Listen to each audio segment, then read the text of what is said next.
Karibu, mbona kelele sana? Sasa hizo ni kelele. Hivi wewe kelele zangu unazijua kwamba shida akipiga kelele inakuwa namna gani? Jamani, maana hiyo ya kuko ilopiga sio ya kawaida. Nimeshindwa kuelewa nini kimekuleta? Yaani wewe ni mgumu wa kuelewa na hauwezi kuelewa. Na ndio maana alipokuwa anakueleza kwamba nataka hiki huwezi kumuelewa. Wewe ni kuuliza, hivi wewe unataka kuua?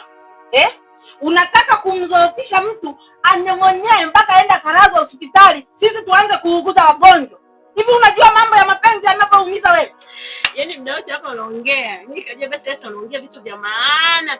Kama umekuja kuongelea habari za mapenzi, mimi muda wote hapa umekuja kajua basi umekuja na mada ya maana. Labda wewe ndio cha kijiji au kitu fulani. Wewe umekuja na stori za mapenzi. Mapenzi yapi? Usitake kuizoofisha familia yetu. Mimi nilizoofika. Sasa usitake kumdhoofisha Mwita. Yaani ni hivi. Mwambie tu, kwani wewe unashindwa tu kumweleza mtu bwana wewe mimi sikutaki. Naomba tu ufanye ya kwako. Unakaa mtu unamchelewesha. Kila siku anakuja. Mimi namuona tu kwamba huyu mtu hajapewa jibu. Yaani yuko kulia, kushoto, kulia, kushoto. Wewe unataka kumuua kaka yangu. Basi nimeamini kweli kumbe nyie akili zenu ziko sawa.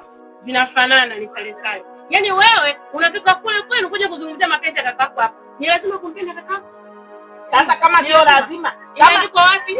Kama mimi na yeye tumeandikwa jina pamoja kwamba hapa huyu ni Mr. ni Mrs. Wewe dada. Naomba tuende nyumbani. Niende wapi? Wewe naomba uende. Usininyoshe hicho kidole. Kwani Mwita amepita wangapi kawaacha mpaka akakupata wewe? Wewe unanilazimisha. Miezi 6 unanilazimisha mimi nimtake yeye. Unalazimishi, usiweke zile nyodo za kuchelewesha unamwambia labda sijui jibu labda sijui nini. Sikiza nikwambie. So uliambia kijiji Mwita. Hata kidogo ungemchika kwenye bega. Nisikilize nikwambie. Kwani mimi hichi kijiji na unataka kunipiga? Nikupige ili weje. Sasa